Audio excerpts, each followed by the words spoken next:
The Last Expedition. Episode 1, The Call from the Ural. Based on the Dyatlov Pass Incident, 1959. The telegram arrived on a Tuesday morning in February 1959.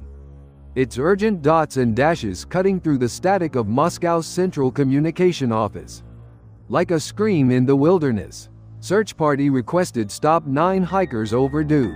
Stop last contact January 31st. Stop Ural Mountains. Stop urgent. Senior investigator Mikhail Volkov crushed his cigarette in the overflowing ashtray and studied the yellow paper with tired eyes. At 52, he had seen enough mysteries to know when something felt wrong from the very beginning. And this one reeked of wrongness. Another group of university students playing explorer, muttered his assistant, Lieutenant Komarov, reading over his shoulder. Probably holed up in some village, drinking vodka and chasing local girls. But Volkov wasn't so sure. The telegram had come from the Ural Polytechnic Institute, and the missing group's leader was Igor Dyatlov, a name Volkov recognized. The young man was an experienced hiker, a serious student, not the type to disappear without reason. The phone rang, sharp and insistent. Volkov, this is Colonel Ordakov from the Northern Ural region. We need to talk about those missing hikers. Volkov straightened. When a military colonel called about missing students, things had already moved beyond simple search and rescue. What do you know? More than I want to. Can you be on the next train north? Bring your forensics kit. The line went dead. The train journey to Ivdel took 18 hours through a landscape that grew progressively more desolate. Snow-covered birch forests gave way to endless white expanses, broken only by the occasional cluster of wooden buildings, huddled against the cold like frightened animals. Volkov spent the time reviewing what little information he had. 9 hikers. All students or recent graduates from the Ural Polytechnic Institute, led by 23-year-old Igor Dyatlov. They had planned a 2-week winter expedition to the northern Urals, specifically to reach Mount Otorden, a name that, he noted with dark humor, meant, "Don't go there," in the local Mansi language.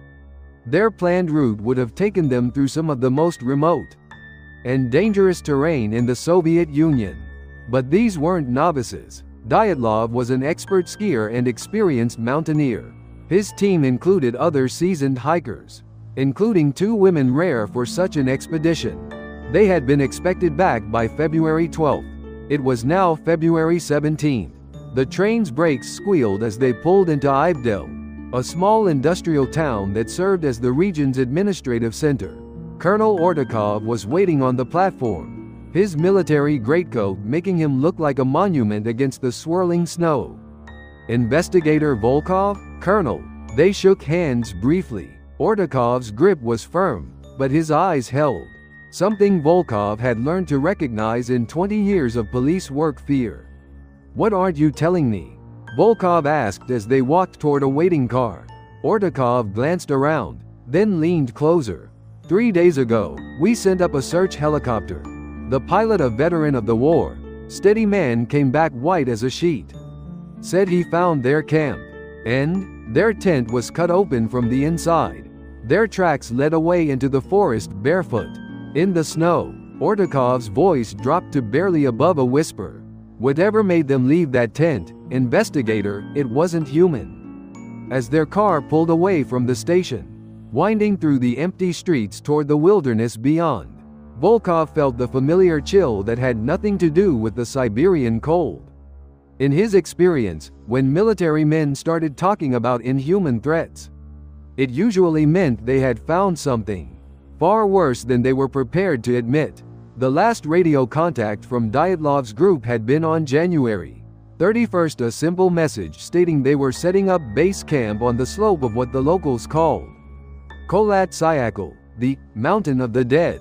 Now, 17 days later, Volkov was heading into that same wilderness to discover what had driven 9 experienced hikers to flee their shelter in the middle of a Ural winter night, running barefoot into temperatures that would kill a man in minutes.